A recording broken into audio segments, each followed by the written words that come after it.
کہ چھوٹی موٹی مجلسوں میں رہے نریندر مودی صاحب کے کھٹکتا ہوں دل جذبہ میں کانٹے کی طرح والا معاملہ ہوا. تو بہرحال تو فواد چودھری صاحب جو ہیں ان کو ہم ذرا ان سے یاد کرتے ہیں، یعنی جو پاکستان کے پرمغز سیاستدان ہیں، سوچنے والے اور سمجھنے والے اور کچھ راستہ نکالنے والے، آگے دیکھنے والے، ان میں نمایاں ہیں. لیکن اب صورتحال ایسی ہے کہ کیا کہنا چاہیے ملک کی صورتحال اتنی پیچیدہ ملک کی صورتحال اتنی پیچیدہ ہے. انشاءاللہ پیچیدگیاں دور ہوں گی. اچھا، یہ بہت سی گفتگو ہوئی ہے، بڑی ظاہر ہے کہ بھئی ہم نے کئی پہلوؤں کو غور کیا ہے. میرے نزدیک جو انڈین الیکشنز ہیں ان کی سب سے بڑی اہمیت یہ ہے کہ وہاں انتخابی نتائج جو ہیں وہ تسلیم کیے گئے ہیں.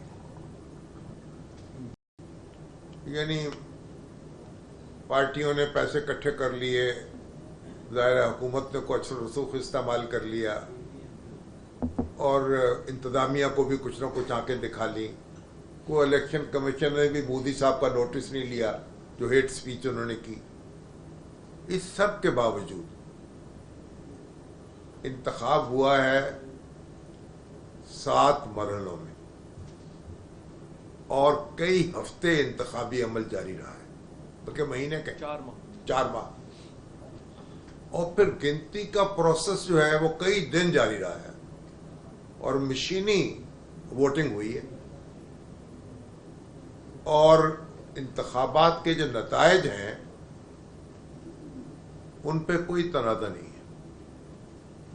کسی ادارے نے، کسی انتظامی افسر نے، کسی ریٹرننگ افسر نے یہ جرت نہیں کی کہ انتخابی نتائج کو تبدیل کرے یا گنتی میں ہیرا پھیری کرے. کوئی فارم 45 47 کا چکر نہیں میں نے سنا وہاں. تو انڈین جمہوریت جو ہے، جو اس کی بہت بڑی کامیابی ہے، وہ یہ ہے کہ وہاں انتخابات ہر 5 سال کے بعد منعقد ہوتے ہیں اور ووٹ کے ذریعے حکومت بنتی ہے اور ووٹ کے ذریعے جاتی ہے. اور انتخابات پر، اس کے نتائج پر کبھی کوئی تنازع کھڑا نہیں ہوا. تمام سیاسی جماعتیں جو ہیں وہ ان کو تسلیم کرتی ہیں نتائج کو.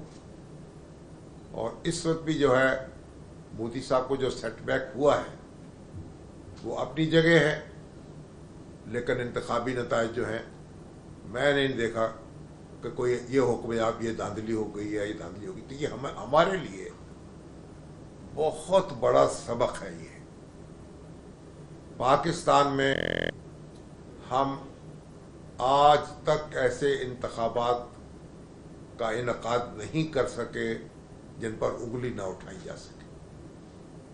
اور 1977 کے انتخابات تو آج بھی ایک ڈراؤنے خواب کی طرح ہمیں یاد ہے. اس کے بعد جتنے ریفرنڈم ہوئے ان میں کیا ہوا، اور پھر 2018 کے انتخابات اور پھر 2024 کے انتخابات. ہم آگے ہی بڑھتے جا رہے ہیں.